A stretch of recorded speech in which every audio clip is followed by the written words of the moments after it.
It's finally over. It is finally over. The season is over. Couldn't have ended any better than it did, honestly, as far as the final game goes. This is Culture Uncut. I am your host, Jason Spears. Before we get into any Indianapolis Colts talk, I just want to speak on what happened Monday night with Damar Hamlin. I haven't done a show since then. It was very scary, upsetting. Well, one thing I can say is God is good. He has recovered miraculously. Um, it's been emotional as a grown man to see all of these fan bases and all of these teams and all of these players come together to support their brother. And at the end of the day, as much as we all love this game, the most important thing about football is family, brotherhood. None of the politics, religion, all that bullshit, none of it matters. We all felt for that young man and his family, whether you're a Bills fan or not, whether you were previously a Damar Hamlin fan or not. I've heard nothing but great things about him from people that know him. So I wanted to kind of show my love to the Bills, their fans, most of all to Damar Hamlin, to his family, and to our family, the Indianapolis Colts fan base, and our player, Rodney Thomas II, who is a very, very close friend of DeMar, who traveled to see him as soon as this happened. And then on Sunday, as you see behind me, made an interception, went, laid the ball at the 30-yard line where the three had been outlined for Damar Hamlin's three. I thought that was one of the most classy, just an unbelievable gesture, and just shows how much he meant to and means to Rodney Thomas. And I mean, you see the fellas back here celebrating. That was the best thing about the game, besides, to me. To see something like that, I thought that was outstanding, and I wanted to put that up as my backdrop for this show, out of respect for the Bills, out of respect for Damar Hamlin, his family, and out of respect for our guy who was hurt.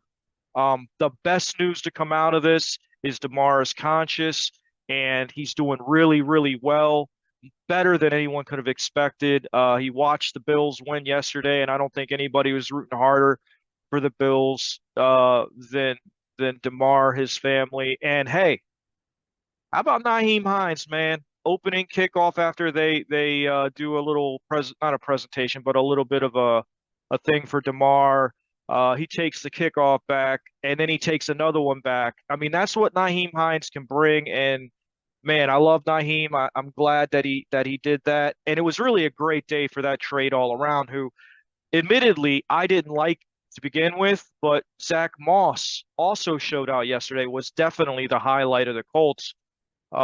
So before I get into the game or anything like that, I just wanted to share my personal thoughts on what happened with that and how I was really, my faith in humanity was restored when I saw all colors, all creeds, all politics, all that shit. None of that mattered. Everybody just wanted this young man to get healthy, to survive, and just be okay neurologically. And it seems as though all that is going to happen.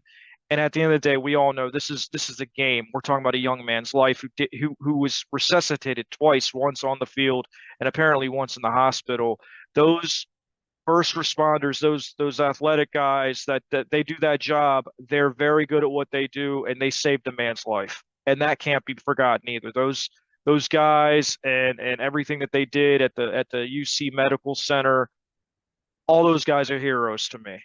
And then to see the outpouring of all of the love to his charity, the amount of money to wake up, to come out of that and wake up and see how much people truly love that guy and were rooting for him and really wanted the best for him and wanted to help him in any way possible, really, really restored my faith in humanity. Much love to him. Best of luck to the Bills. I'm not a Bills fan, but damn it, I'm rooting for them to win the Super Bowl for that guy.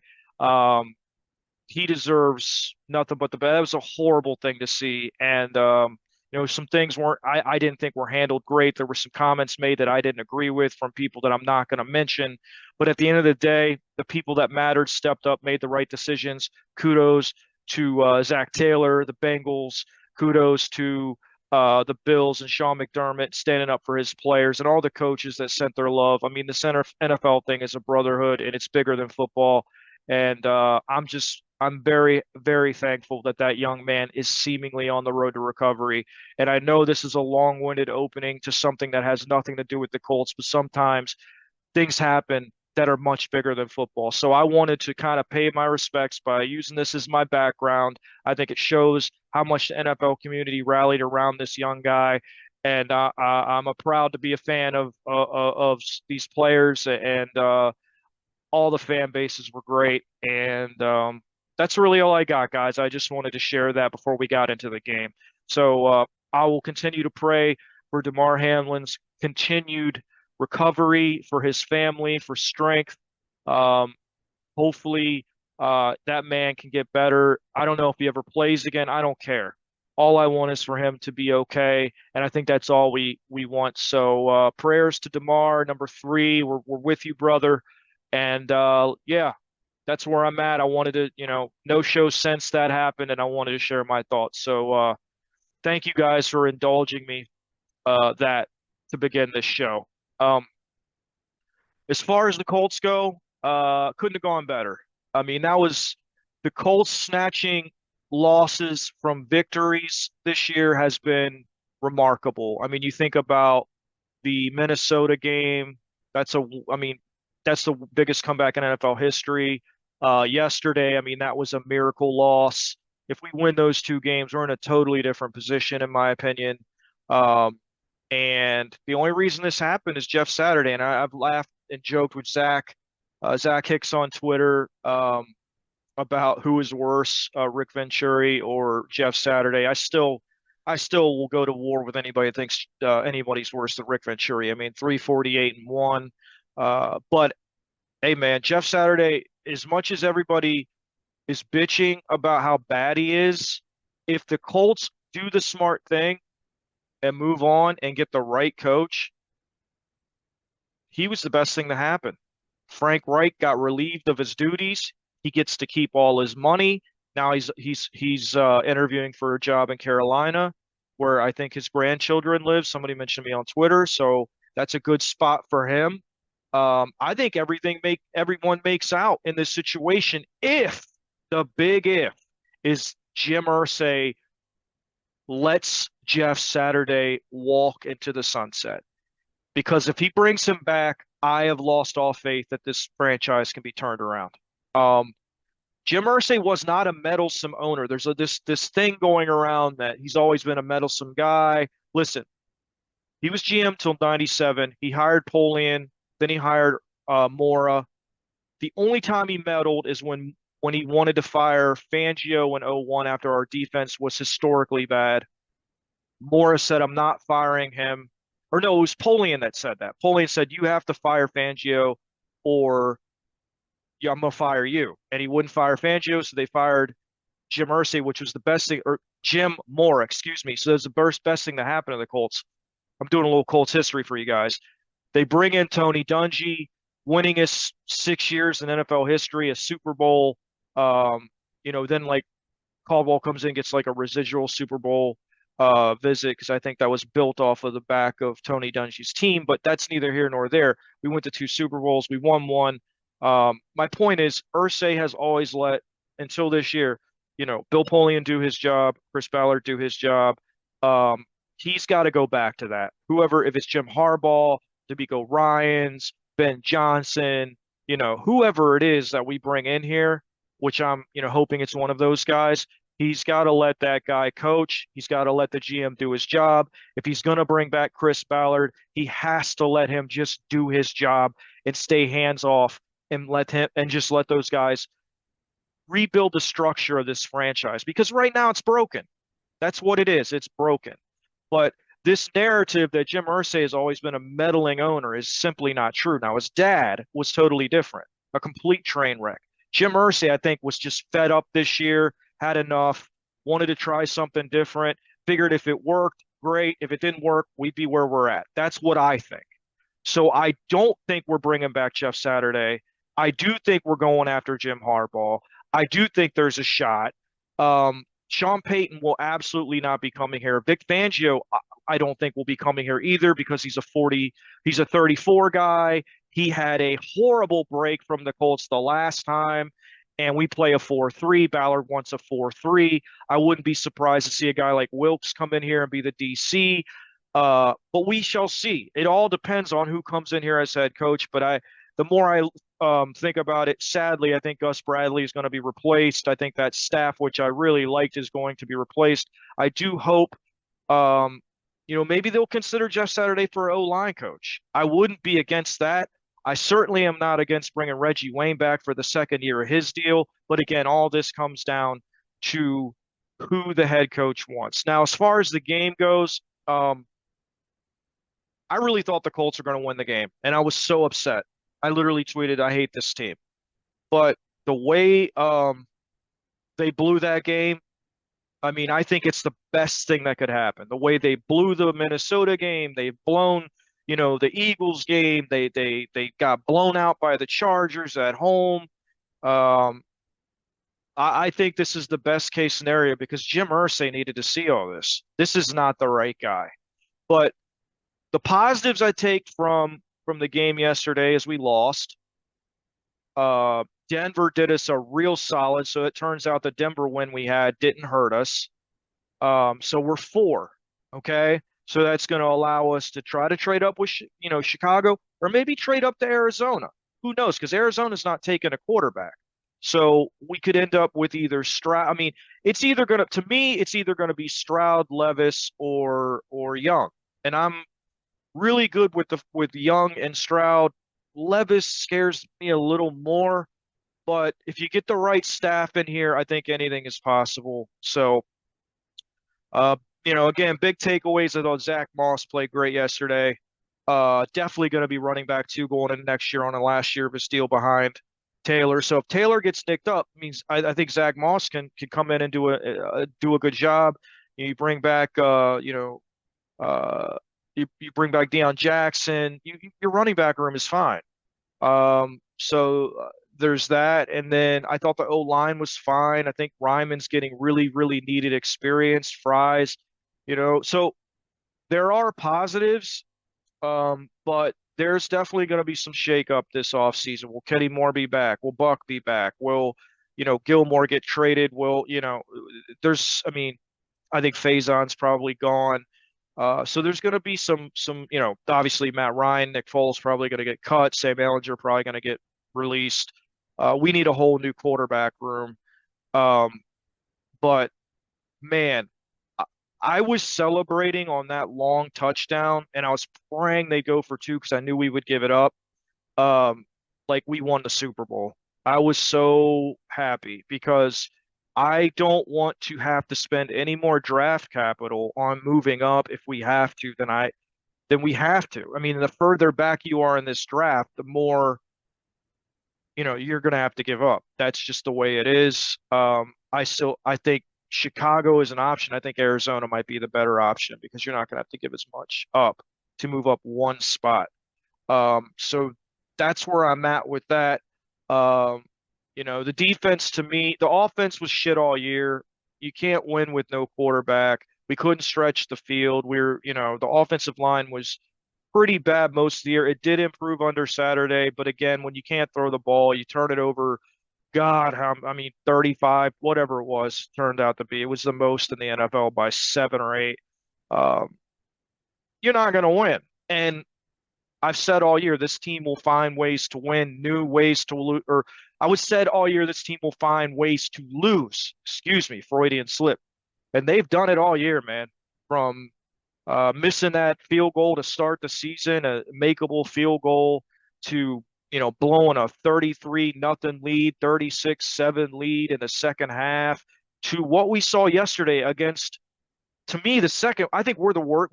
At the end of the year, we were the worst team in the NFL. No question. No question. And, I feel for the defensive guys. They're beat up, worn out, been on the field too much, all those injuries. But there's still a lot of bright spots, man. Zaire Franklin was great. Grover Stewart was great. EJ Speed, hopefully we re-sign. I think Bobby walks, and I think we'll be fine without Bobby because we get hopefully a healthy Darius. But even if we don't, we got, Zaire was, I think, set the record in tackles or whatever. And then you got Isaiah Rodgers, so I can't wait to watch play and start every game and get the majority of the snaps. I love that guy. I think he's going to be a baller. I like Dallas Flowers a lot. We saw a lot of some good come out of this with the young players. I think Ryman has really improved. Still needs to work on his anchor, but I think that can be done. Um, it's not all bad. It's really not all bad. And again, shout out to the Broncos, man, for really coming through, moving us up to 4. Because Seattle is definitely would have I think definitely taken a quarterback, even though I think they're going to re-sign Geno, but and I hope that Seattle kind of goes far in the playoffs so they won't maybe draft a quarterback, but whatever, or want to move up for a quarterback. At the end of the day, this is almost the best case scenario. The only thing would have been better is Arizona going in and beating San Francisco, but that was not going to happen with David Blau playing quarterback. So, and San Francisco's rolling. That is the only team I can see going into Philly and winning. D'Amico Ryans is a stud. I hope to God he will at least interview with us. I would love for him to come to Indianapolis. I think he would be the right guy, the right fit, if we can't get Harbaugh. So I mean, really, guys, I'm excited. I'm pumped about the off season. I'm excited to really dig into the film on these quarterbacks. I'm excited for, all the Senior Bowl stuff and just everything. Like when you're bad, I want to be bad. I don't want to be purgatory. I don't want to be Frank Reich, 7 wins, 9 wins. That's not going to get us the quarterback we need. So I wish Frank Reich the best. I don't have anything against him. I thought, I just thought his time ran out when we lost last. I think that was the end, and it was time to move on. He gave him another chance, and it was just clear from the jump that he lost this team. Doesn't mean he's a bad coach. Guys lose teams all the time. Doesn't mean he's bad. Doesn't mean I'm not going to rip the guy. I wish him the best. He did the best he could. It was his first head coaching experience. I think he probably learned a lot. Um, and best of luck to him. As far as GM goes, we still don't really know. I mean, Irsay said repeatedly Chris Ballard's coming back, but you never know, man. Irsay's a wild card, especially if Harbaugh comes in here and wants full control or whatever, or he wants to choose the GM, then Ballard could be gone. It's not the greatest scenario because then you got to replace a whole friggin' department, but it is what it is. It is what it is. So, um, a lot of positives. It's funny because I'm so positive after what most fans would consider a gut-wrenching, heart-wrenching loss. But as I told, my dad was devastated we lost this game. He's 74 years old. He does, he doesn't look at it the same way as I do. But I told him yesterday, while this was all going down, I said, listen, man, do you want to go through this next year or the year after that? No. And the only way we get the quarterback is to lose this game. The further back we get, the harder it's going to be. And so, do I like losing? I hate it. I despise it. It galls at my soul that we are the only team to not win this division since 2014. But at the end of the day, the carousal has to stop. Let's get a young quarterback in here. Let's get a great offensive staff. That's got to be the focus. Coach up this young guy, whoever it may be. I'm on board. I've already said I'm on board with 2 guys. I've said whoever we take, and then maybe, Hooker or maybe Ward or maybe the kid from UCLA or maybe Malik Cunningham. But I want 2 guys that are the same type of player. Now, if we take Stroud, that obviously changes. Maybe you take like a guy from Stanford, like McKee, Tanner, from Stanford. Maybe you take a guy like that. Maybe you take somebody else. But I'm on board with double dipping and just going young. And if it fails and it bombs, you're picking high again next year. But I'd rather lose with a young quarterback that's growing than with a guy that could possibly fall off a cliff, like we saw Matt Ryan, who I absolutely think he probably still wants to play. He's done. His arm is shot. He's done. Foles is done. He's shot. And Ellinger's, I love Ellinger. He's not the guy. So you release him, let him, seek out options. Maybe he plays in the XFL or one of these other, NFL offshoots or whatever, or maybe he finds a spot on another team. I hope he does. But for this team, they need a new quarterback room. They need a whole new culture. Um, this is broken, but there are parts here. You build the defense to me, and I saw Zach say this on his post game yesterday. You build it around Zaire Franklin. Is he the best player? Probably not.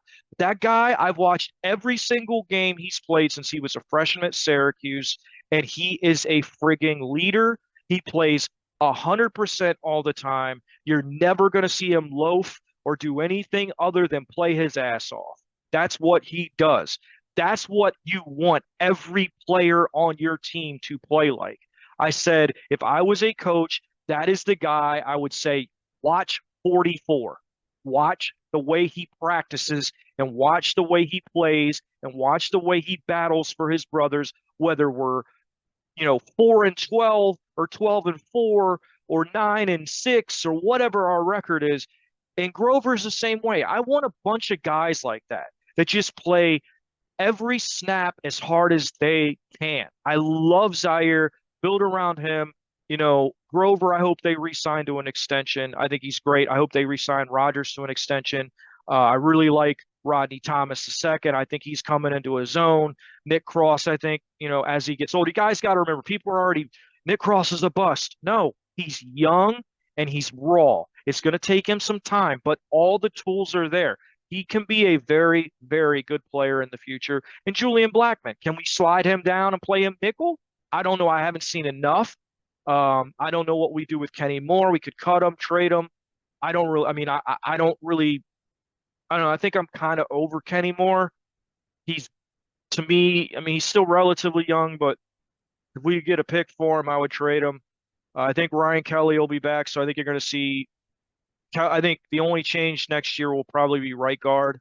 I think we'll draft a guy to compete with Will Fries, maybe bring in a vet tackle, swing tackle. But I think they're going to roll with those linemen. They played a lot better down the stretch. Were they great? By any means, no. But I thought you saw improvement, and that's a positive sign. And I think if you have an agile quarterback, and don't get it twisted, Stroud's not super agile, but he's way more agile than what we've had. So, and I think, the game he played against Georgia was really impressive, and really made an impression on me, with the guys he was going against. And so, and even without Marvin Harrison in there when he got the concussion, he was still making plays, drove him down the field. I thought the play calling at the end of that game was bad. They shouldn't have run the ball. They did. I think in the end, it probably cost them the game. So, um, I love Stroud. I like Young. The size scares me. Levis is a wild card. He could either be Josh Allen or he could be, you know, Sam Darnold or somebody even worse. You just don't know. But I do like his he's got things that you look for in a quarterback, a successful quarterback at this level, but he's also got some things he's got to work on. And then the guy, a wild card that everybody loves is Richardson. But again, I don't think that's a day one guy. So that means you bring in a veteran. Who's that going to be? Is it going to be a guy like Tyler Huntley? Do we want that? I don't know. I mean, I do like Richardson. I loved Richardson more when I thought we were picking later, but now that we're in the top four, I think I would rather trade up for a day one starter and just roll. Because Stroud, Young, either one of those guys, I think you could start from day one, and an argument could be made for Levis too, even though I think he's raw. I think Richardson's a little more down the line, so we'll see. But to wrap up the season, 4-12-1, 3-5-1 under Reich. Saturday was what we thought he would be, a disaster. Um, I think it was I mean, at the time I thought it was stupid, but in the end it might be idiot savant stuff because he definitely, if Frank, let me say this, I wanted Frank just to coach the whole year and do it the right way, or bring in Bubba, or bring in, Gus. If we do that, I think we win games and we're not picking where we're picking. So obviously it's going to hurt the Colts in some ways when it comes to getting, elite coaching talent here by the way they handled that. But at the same time, if you look at the Colts and you're like, okay, well, they're going to get a young quarterback, they're going to do whatever they can get to do. So the young quarterback, especially if it's an offensive coach, is a draw. And we're just really 1 year removed from being really a playoff team outside of quarterback play. Now, we've got to get an edge rusher. We've got to get a right guard. We've got to improve the corners because I'm not sure Gilmore's going to be here. I'm not sure Moore is going to be here. So you're going to have to do something there. Depth in the interior defensive line, depth on the offensive line, another receiver if Paris doesn't come back, and even if he does, a guy like Zay Flowers, I'm on board. I love that guy. But who knows how many picks we're going to have because if we move up, if Ballard sees a guy he absolutely has to have, it's going to cost us. It's going to cost us. It's the way it is. To me, Chicago. I mean, Chicago is in a very advantageous position because they can just keep trading back. Trade back to 2 with Houston, trade back to 3 with Arizona, or to 4 with the Colts, or somebody even further.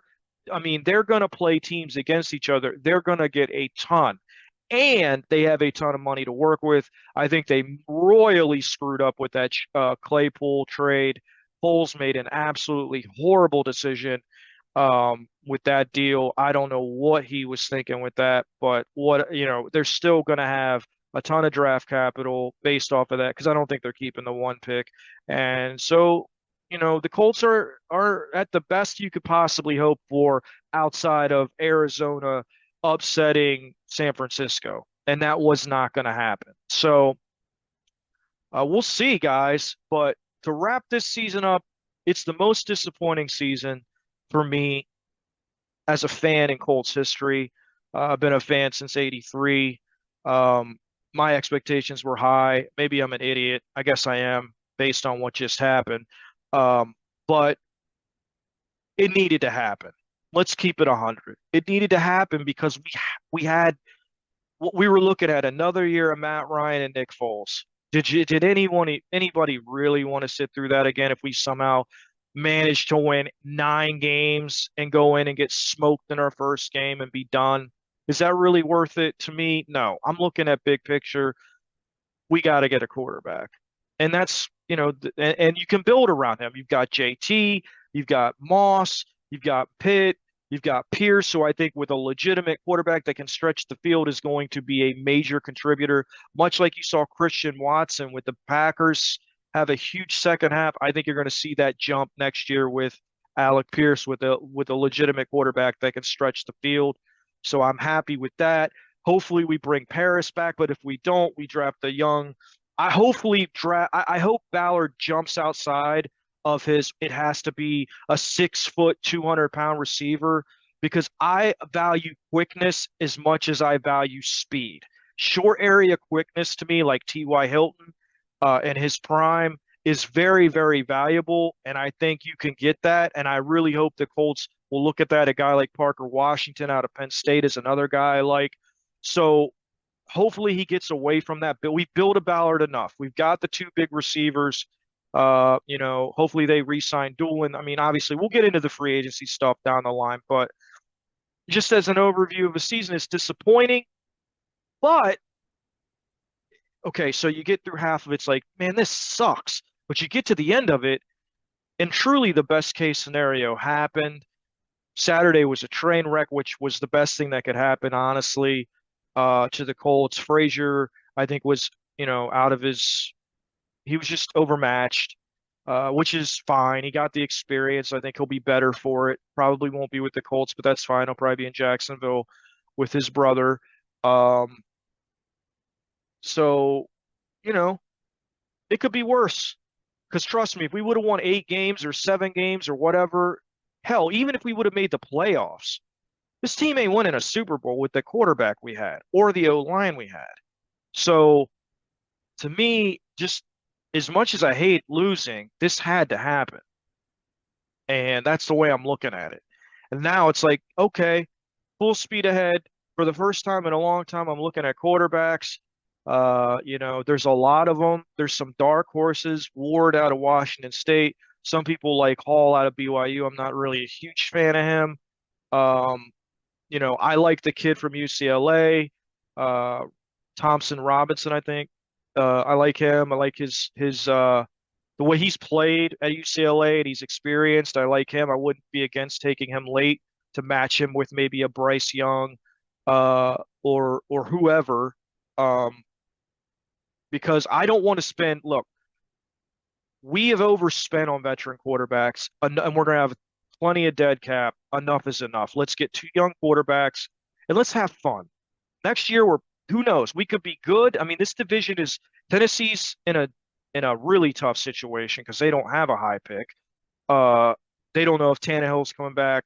It's kind of chaos there. Houston's bad. They're going to get their quarterback, but they're still a ways away. So really, it's Jacksonville and us. So it's not like we're playing in a murderer's row division. Is Jacksonville the team to beat? Absolutely. Do I think they're going to be good years to come? Yeah. But I don't see us competing next year as out of the realm of possibility. You look at what the Patriots did with Mac Jones last year, they made the playoffs in his rookie year. And I think the quarterback that we're going to get is going to be better than Mac Jones. And that division was not all that bad. I mean, the Dolphins were pretty solid, the Bills were really good, and they made the playoffs. So, you know, I'm optimistic. Do I think we're going to make the Super Bowl next year? No, but I do think we can be competitive. We have, but the thing is, we have to hit on the head coach. We have to get the staff right. This is Ballard. Ballard had 1 year previous to Reich, and if he's going to get another year, he's going to have 1 year after Reich. He has to take the risk. He has to take a quarterback. He has to change his thinking. It's not even 2005 anymore when he was in Chicago. Okay, so it's about speed, okay, edge speed, okay. It's about stretching the field, spreading the field, and being able to take advantage of mismatches wherever they are. This is, as much as I love JT, this is a passing league, man. You're not going to win running the ball. You're just not. So, um, I don't know, guys. I don't know how you feel. Share it down below in the comments section. I think I'm going on a Colts roundtable this week with Cody and a couple other content creators just to talk about the state of the Colts. Not sure when it'll be, but I think it is going to be Tuesday. That's what he DM'd me, but that could always change. Um, but for me, funny enough, the one guy that certainly deserves an extension outside of Grover is Chase McLaughlin. I thought he was the MVP of the offense. As pathetic as that is, I thought he was the MVP. He's earned an extension. Sign him, get it done. Whatever it is, get it done. So we can next year we'll have Chase, Luke Rose as the long snapper, and we'll have Rigo back as a legit punter because Matt Hawk was terrible. Absolutely never seen so many shanks in my life. Rigo is such a weapon, a pinning guys inside the 10. Hopefully his rehab is going well, and we'll get him back. But just a disappointing season, but I think it ends with a ray of sunshine because we're picking four and we're going to have some options. I think we're going to cut a lot of guys, release dead weight. There's going to be some dead cap, but that's the way it goes. When you get bad contracts or guys that are underperforming or guys on the backside of their career. I would like to keep Buckner. I love Buck. He's one of my favorite players. But if we need to trade him to Chicago to get to add to the package to get to one, if we value that pick and want our choice of quarterback, I mean, I think you have to do it. You have to do whatever by any means necessary to get the right guy in here. So I don't know who that's going to be. If it's Bryce Young, I love Bryce Young off platform. The only thing that scares me is his size, and that scares the crap out of me. I look at him as like a slower Kyler Murray, but I think his aptitude for the game is better. I think he's a better teammate. I think he will be a better player. He's just got to stay healthy. That's the biggest thing. CJ Stroud, love all of his physical traits. Think if you protect him, he could be a special player. Will Levis, the same thing. If he can pick up the offense and he can, work on his mechanical flaws, decision making, I think he's athletic as hell, underrated athlete. I think there's a lot you can do with him. And then Richardson, to me, where we're picking, I just, as much as I like his upside, I just can't unless we trade back, which would be a risk that someone else would trade up and take him, which I don't think we will do. I just don't think that's going to be an option. I think it's going to be one of Young, Stroud, and Levis. But again, you never know. You never know. Richardson could kill it at the combine. The combine always, there's always winners and losers. So we'll see what happens with that, but I'm really ecstatic at where we're at as far as I'm not ecstatic we're terrible and the worst team in the league, but I am ecstatic that we're going to have an opportunity to improve the quarterback position. You know, really to me, right guard, quarterback, edge, corner, those are all, need positions for us. I would like to add, a three tech if we could, just in case we trade Buck. Um, but I like our defense. I think that if we get a coach in here that just that knows what he's doing and can put a staff together like Bradley did, I think our defense is fine. I think our special teams was took a step back this year, had some punts blocked. Our punting was terrible, but I think that you've got the pieces there to be a very good special teams unit with the kicker and punter that we have. Unfortunately, I think Bubba's going to be gone, and I think he's going to down the line. I think Bubba's going to be a head coach. I think he's really, really good. I wouldn't be surprised to see him back in New England, have them fire Joe Judge, because Bubba's as good as it gets, as far as I'm concerned with special teams. So we'll see what happens, guys. But for me, Sunday couldn't have worked out any better. I don't think there were any major injuries. So I'm just going to sit back and enjoy the playoffs. It's going to be stress free.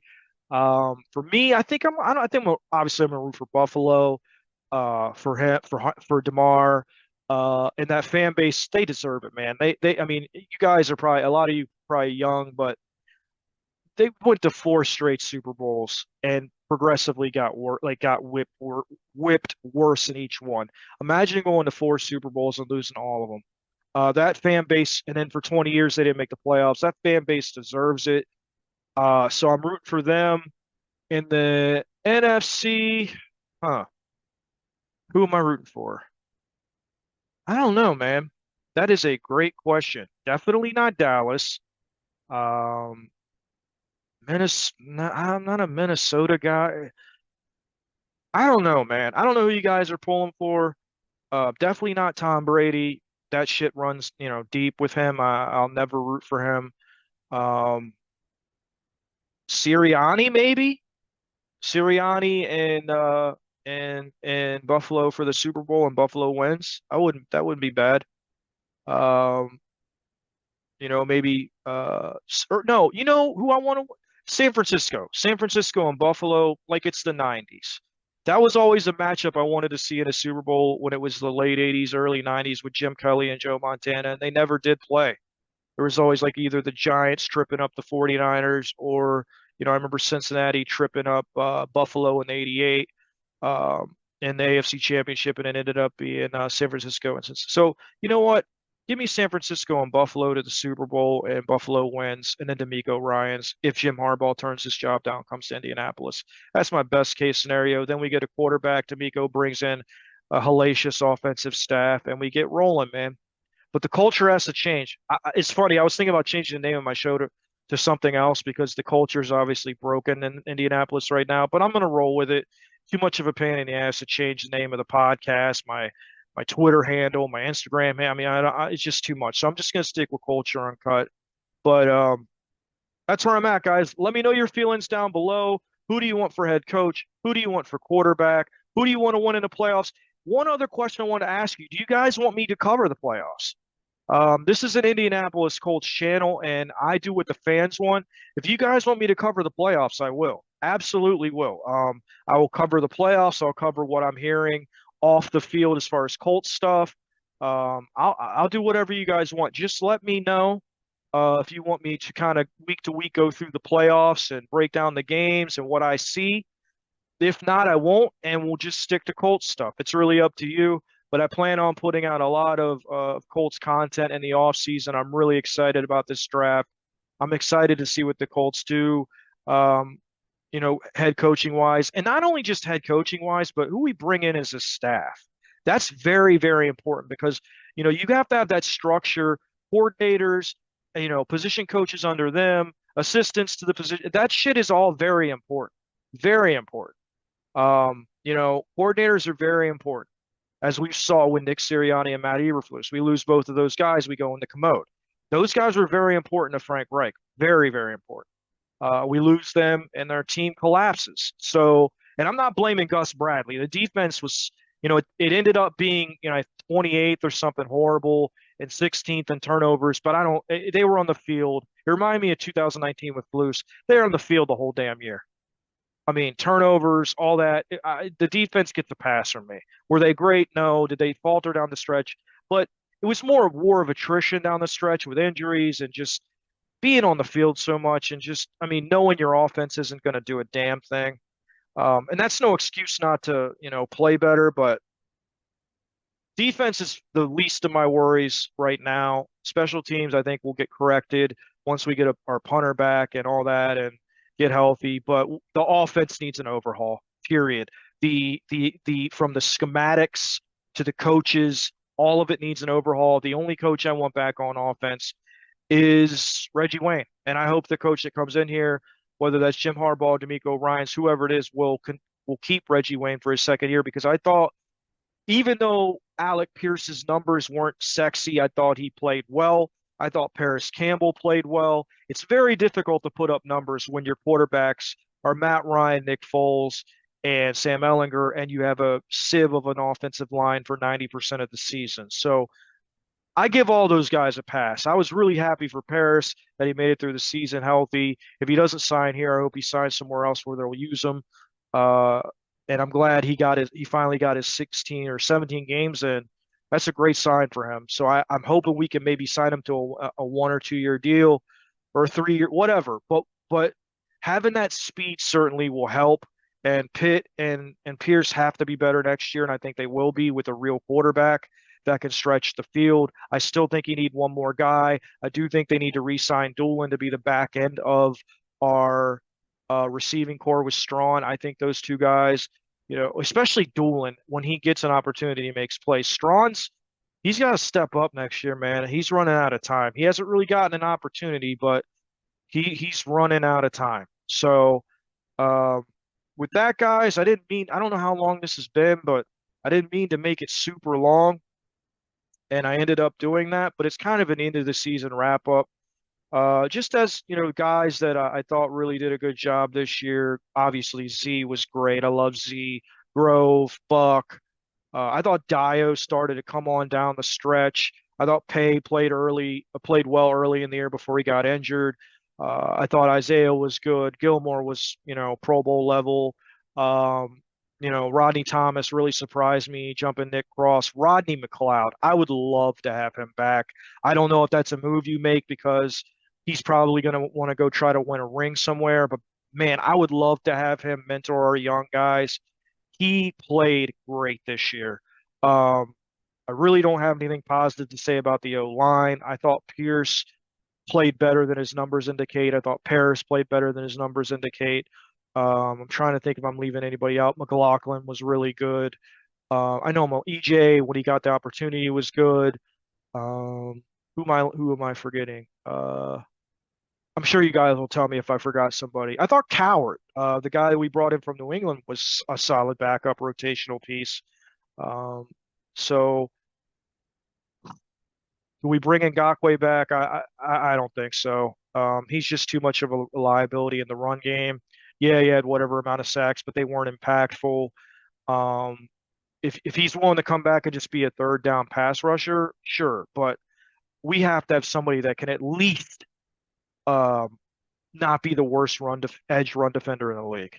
So if that's draft, Dio, whatever, I don't know what they're going to do, but I don't think Ngakoue is worth what he's going to want. He's a great guy, nothing personal, but unless he's willing to accept like a pass rush role, whether it's second and long, third and long, whatever, um, full-time starter, I'm just not gonna. I'm not seeing it. I'd rather go young. Hopefully get maybe a pass rusher somewhere, maybe a free agency, whatever. But we're gonna have to make some moves, cut some guys to create some cap space. I think you'll see both quarterbacks cut, Ellinger released. I think Kelly's back.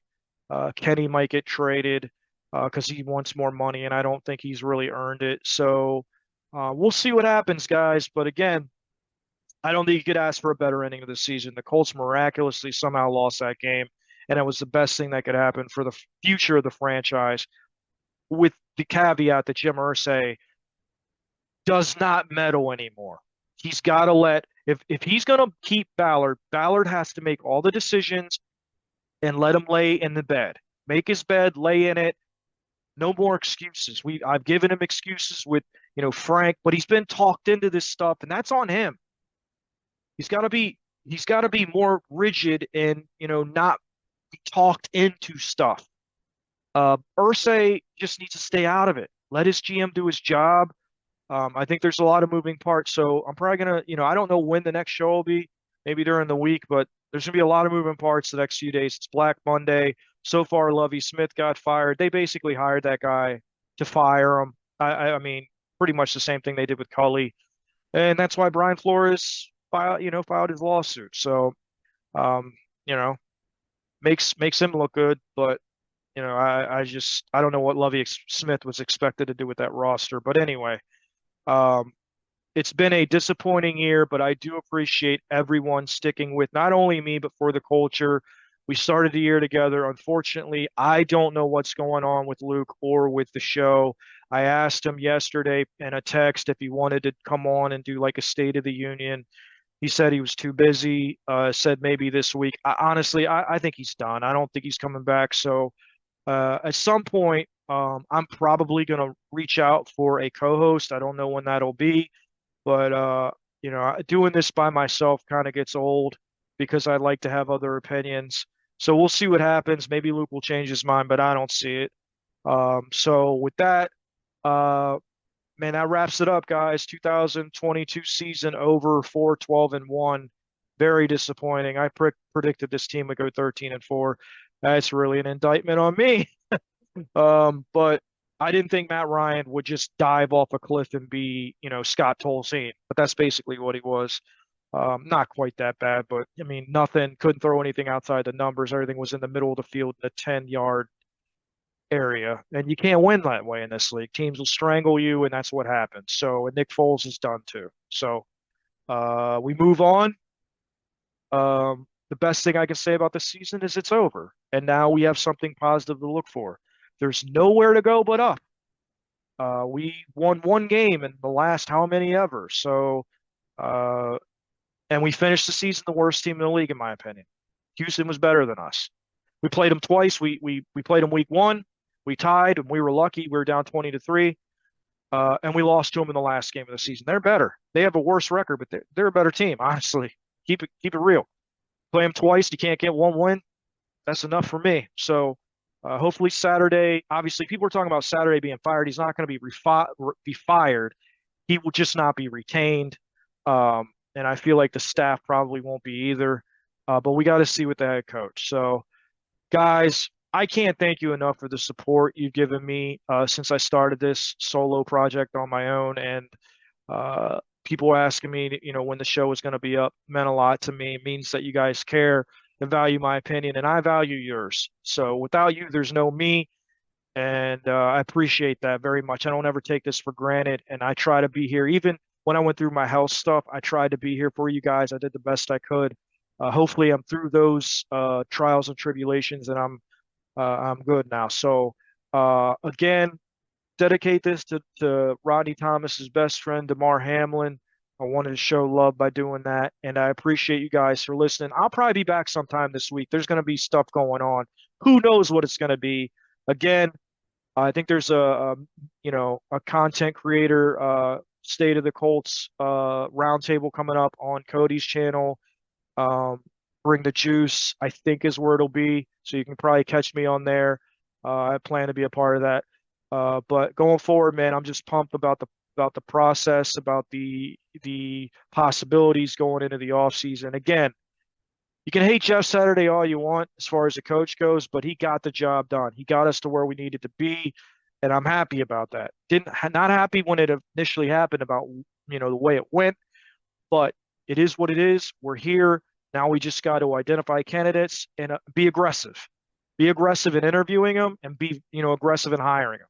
Find the right guy, make the right choice, and get this offseason underway so we can get our staff together, get the schematics together, get the playbooks out, and get this thing rolling, and get ready for the draft. So, I know I sound super optimistic after a horrible loss to a horrible team, but we needed it to happen, guys. So I hope that this was kind of cathartic for you, maybe makes you feel a little bit better about where we're at. That was my goal. And really appreciate you guys sticking with me. It's very easy to just say, screw it, I'm not talking Colts. I don't want to hear about the Colts. They suck. I don't want to speak about it. They're embarrassing, all that. I get it, but you guys have hung in there, and I really, really, I keep saying it. I know I sound like a broken record, but I do appreciate you, and I never take it for granted. So with that, I'm going to wrap this show up. Thank you for listening. This has been Culture Uncut. I am your host, Jason Spears. I will talk to you very, very soon, especially if there's some news that drops. I'll be here. Talk to you guys soon. Thanks for listening.